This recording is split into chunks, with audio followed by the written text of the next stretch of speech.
Hello, SWC fans, and welcome to The Scroll. This is episode 2, your home for everything SWC 2021.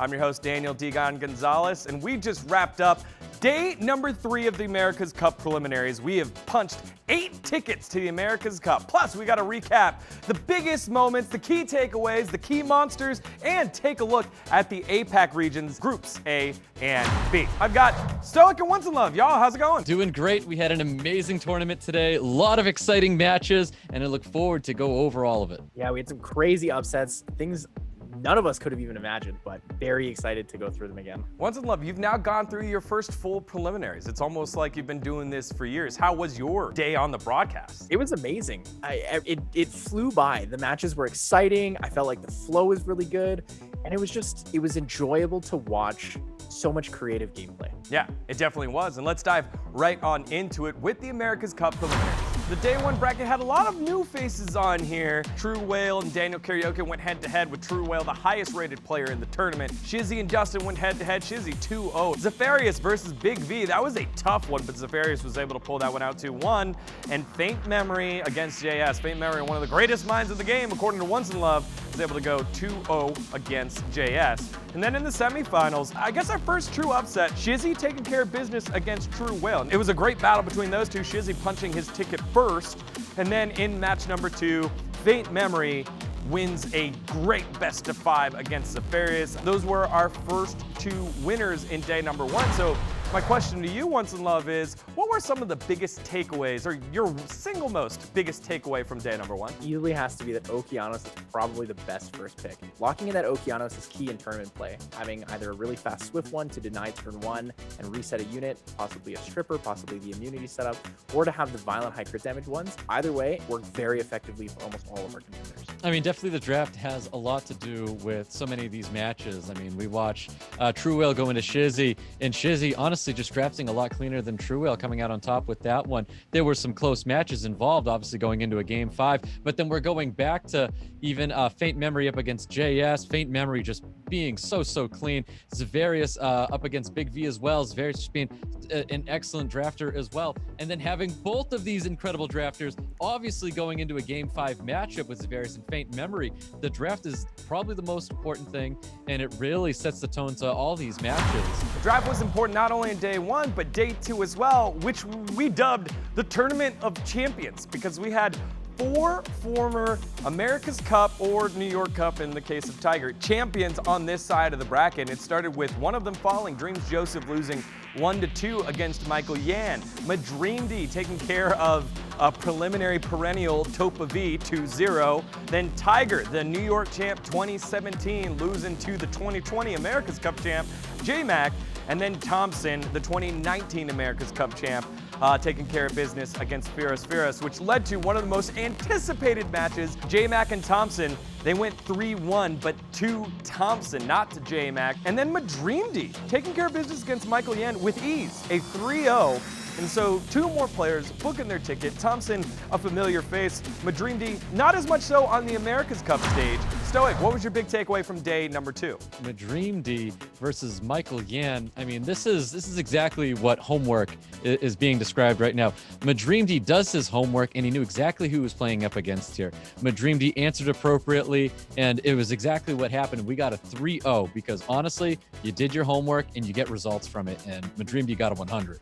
Now, OnceInLuv, after we had 2 best of 5s go all 5 games, we then had a mouth-watering matchup of the current champ against the previous champ, J-Mac and Thompson. What did you take away from that 3-1 between those 2 great competitors? You really need 100 crit on all your units. J-Mac had an incredible idea with the Vampire Samoth to try to take out Thompson on the return damage, but missed to crit on the Gianna and the Nephthys and wasn't able to finish him off overall. That's probably the biggest note, but another thing that was really important for this day was don't be too comfortable with your draft. We saw Madreamd kind of rip through Topa's like standardized draft, but then we see J-Mac picking something unique and original, very much fits a new type of meta and absolutely destroys Tiger in that regard. Unfortunately, he fell there in the second qualifier against Thompson, which leads us to day number 3. Daniel Karaoke took care of business in carrying the Pride of Brazil on past the elimination matches into the qualification round over Firas. Big V looked the part against Topa B in the Battle of the Bees 2-0. Dreams Joseph survived a scare against Dustin and Dustin's Fire Ryu. And then Tiger outlasted JS, which set up huge battles here in our qualification matches with the biggest upset in SWC. J-Mac, the reigning 2020 America's Cup champion, falls to Daniel Carioca 3-1. Big V overpowered Michael Yan in the draft 3-1.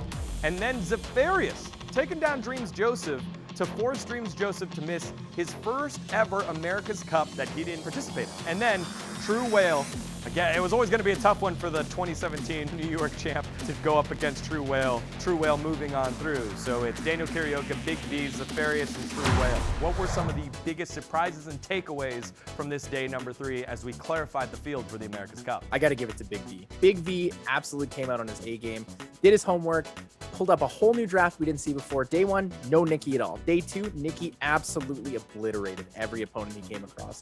Showed a complete dominance, and honestly, the rune quality on that was absolutely impeccable. Another player, I gotta give it to Tiger. Tiger he was on his A game. Brought back 2017. He created those exact meta-defining units that countered what people had. He brought in Song Seol, the Water Heart Magician, as a hard counter to the Pontos, and it worked super effectively versus JS. Beginning with the journey of our lovely Brazilian player we have here, Daniel Carioca, doing his work with Faraz. Faraz just couldn't get anything rolling with him, to going into his match with J-Mac, one of the biggest matches that we got to see, and to have Daniel Carioca go on top with J-Mac here. Daniel Carioca came in, played his game, and he actually made it through here. Just so proud to see Daniel Carioca do as well as he did. Daniel Carioca getting it done has to be the biggest story on my end, just because of the odds that he had stacked against him to make it on through. So congratulations to Daniel Carioca and the rest of our qualifiers. Stoic, I got a question for you, brother. I need to know how many players are returning from last year's America's Cup? You know what, dGon? I think I have an answer for you. There's actually no returning members from last year. So we've got a brand new cast of faces. So OnceInLuv as our brand new face on the desk here with us.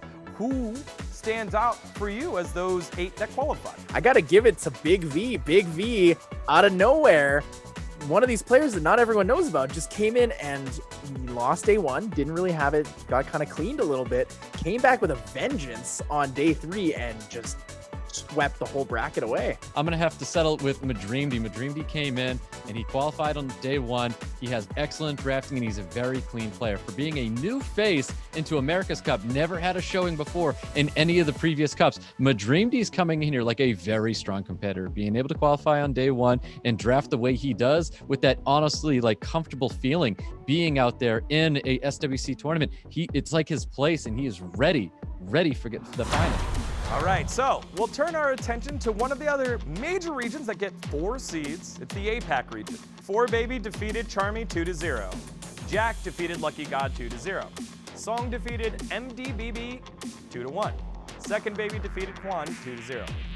Jack defeated 4Baby 2-0. Second Baby defeated ZZ Song 2-0. Second Baby defeated Song 2-0. And then in the winners finals, Second Baby outlasted Jack 3-2. In Group B, day number 1, in the quarterfinals, Diligent defeated Silent Control 2-0. Zare defeated Remember 2-0.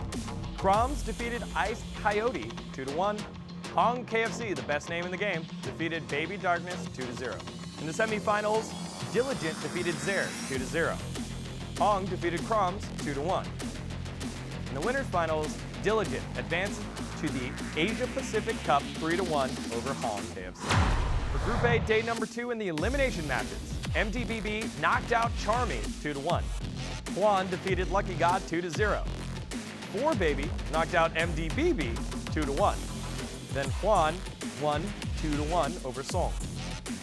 4Baby took care of business against Quan 2-1, and Jack qualified for the Asia Pacific Cup 3-2 over 4Baby. So with all those matches in the APAC region in the books, Stoic, I throw it to you, brother. What were some of the biggest takeaways from this tournament so far? I mean, some of the biggest takeaways in the tournament so far, some of the biggest names that you've seen throughout all these tournaments. Diligent, once again, with a presence inside SWC. Diligent making his way through the tournament and clearly proving that he belongs here on this player list. Diligent defeating everybody that he had to win his way out there and not have to go through a loser's bracket at all. So Diligent, once again, making his way to SWC. That's right, Stoic. Diligent has been pretty impressive. Dubbed the Iron Fortress in 2019, Diligent showed exactly why he earned that nickname, snatching victory from the jaws of defeat because his monsters refused to go down without a fight. It's a nickname worthy of a player, and Diligent showing exactly why they do call him the Iron Fortress. So I want to go back to one specific match that I thought was the highlight of the tournament for me. A little bit of a weird highlight, but on day 2 there on the losers bracket, Charmy versus MDBB actually had a match ending in a draw where it was a Lulu versus a Molly, something I don't think we've ever seen before in SWC. All right, y'all, those are the results from the preliminaries all across the world here for SWC 2021. Make sure you stay tuned in for the next scroll. It's one of the favorite moments of SWC. It's when we pull the brackets, right? Because the 8 players that qualified into the America's Cup, they're unseeded. So we put them in their seats. It's a lot of fun. You never know who's going to show up. You never know where your favorite player is going to end up in the bracket. And of course, the America's Cup will be September 12th at 11 a.m. Mark your calendars for that and make sure to keep an eye out for the next scroll. Now, everyone, on behalf of myself, OnceInLuv, and the Bearded Fortress Stoic, thank you so much for watching. We'll catch you all next time.